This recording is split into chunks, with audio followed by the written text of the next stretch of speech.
राम श्री राम राम राम राम राम श्री राम राम राम राम राम राम। जय श्री राम दोस्तों, कैसे हैं आप सब। स्वागत करता हूं आप सबका एक नए अंक में, एक नए एपिसोड में अपने यूट्यूब चैनल स्टोरीज ऑफ बाबा नीम करौली, जहां मैं आप लोगों के साथ शेयर करता हूं बाबा नीम करौली महाराज की जीवनी, उनके कुछ किस्से और कुछ अद्भुत चमत्कार। दोस्तों, महाराज जी के देश में ही नहीं, विदेशों में भी कई सारे भक्त थे। जो भी महाराज जी से एक बार मिलता था, महाराज जी का मुरीद होकर रह जाता था।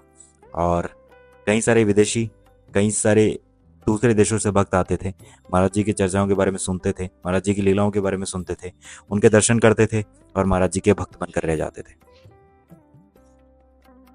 दोस्तों, ये घटना सन 1972 की है और इस घटना का जिक्र मिरेकल ऑफ लव नाम की पुस्तक में भी हुआ है।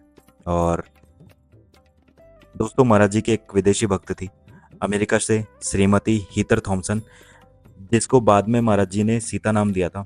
और उस समय जो है थॉमसन लंदन के अंदर विश्वविद्यालय में अध्ययन किया करती थी और उन्होंने महाराज जी को कभी देखा नहीं था। बस केवल अपने जो मित्र थे, जो सहपाठी थे, जो महाराज जी के दर्शन कर चुके थे और महाराज जी के भक्त थे, उनसे केवल महाराज जी की लीलाओं और महाराज जी के चरित्र के बारे में सुना था, महाराज जी के लीलाओं किस्सों के बारे में सुना था। एक दिन मिसेस थॉमसन लंदन में अपने बस में सफ़र कर रही थी और उस दिन वो एक डबल डेकर बस में प्रवेश करती है और वहाँ पर दरवाजे के पास में एक सीट पर जाकर बैठ जाती है। उस बस में जो है नीचे वाले पोर्शन पे कोई नहीं था और जो बस कंडक्टर था वो ऊपर वाले डेकर पे था और इसलिए लगभग जो है बस पूरी खाली थी। अचानक से बस एक जगह जाकर रुकी और उस बस में जो है एक बूढ़ा भिखारी चढ़कर ऊपर आ गया। उसने फटे पुराने कपड़ों की एक परत पहन रखी थी और वह अपनी भुजाओं में से एक लाल नीला कंबल दबाए हुए था। वो मिसेस थॉमसन के पास में आया और वहाँ पर खड़ा हो गया और उनकी मुस्कान बड़ी आकर्षक थी। देखने में लग रहा था कि जैसे एक बड़े सिद्ध महापुरुष हो और उनका ऑरा कुछ ऐसा था कि मिसेस थॉमसन उनसे बहुत ही प्रभावित हुई। उसके बाद में मिसेस थॉमसन जो है साइड वाली सीट पर खिसक कर बैठ गई और उस वृद्ध आदमी को जो है अपने पास में बैठने के लिए कह दिया।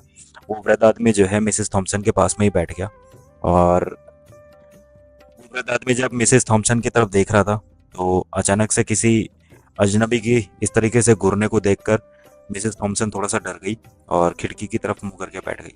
और इसके बाद में जो है मिसेस थॉमसन मन ही मन में सोचने लगी कि कितनी प्यारी मुस्कान है इनकी और कितना अद्भुत मुख है और इनका ऑरा वास्तव में ऐसा कुछ लग रहा है जैसे कोई महान संत या फिर कोई महान व्यक्ति हो। इतना सोच ही रही थी कि अचानक से उनके मन में आया कि बाबा नीम करौली महाराज भी इतने ही वृद्ध हैं और वो भी शायद ऐसे ही दिखते होंगे।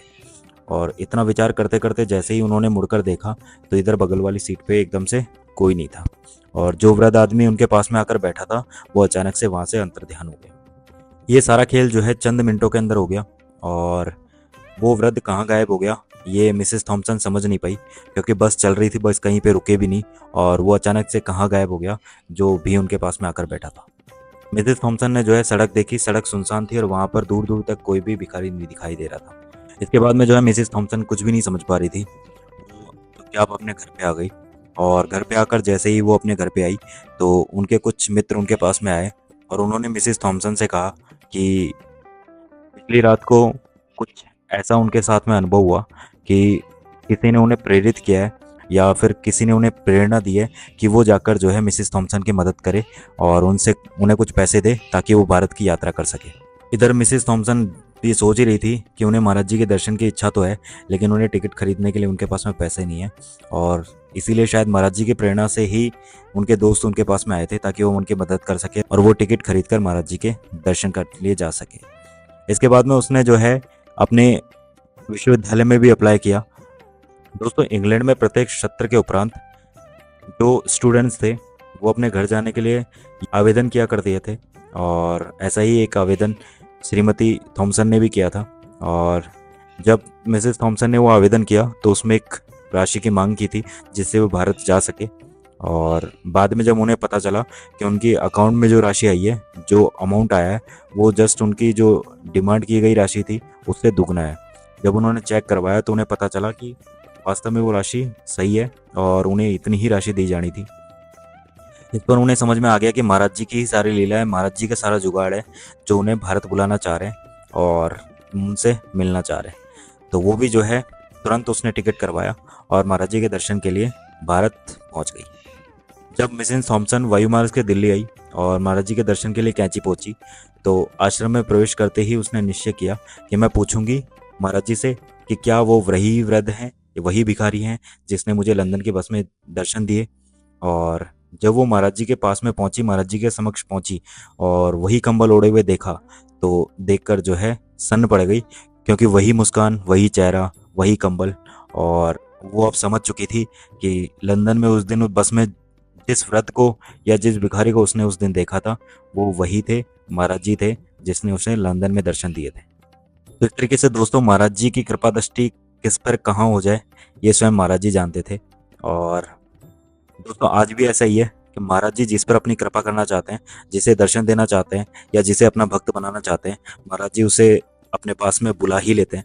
और दोस्तों अगर आप भी महाराज जी के दर्शन करना चाहते हैं तो महाराज जी से प्रार्थना कीजिए, महाराज जी अपने आप सारा जुगाड़ कर देंगे और महाराज जी अपने आप व्यवस्था कर देते हैं जिससे आप जाकर कैचीधाम महाराज जी के दर्शन जरूर कर सकें। आज के अंक में, आज के एपिसोड में इतना ही दोस्तों। मिलते हैं अगले अंक में, अगले एपिसोड में। आज के एपिसोड अगर आप लोगों को अच्छा लगा हो तो लाइक कीजिएगा, शेयर कीजिएगा, चैनल जरूर सब्सक्राइब कर लीजिएगा। मिलते हैं अगले अंक में। कमेंट बॉक्स में जय श्री राम, जय बाबा नीम कराड़ी महाराज लिखना मत भूलिएगा। जय श्री राम, जय बाबा नीम कराड़ी महाराज, जय हिंद।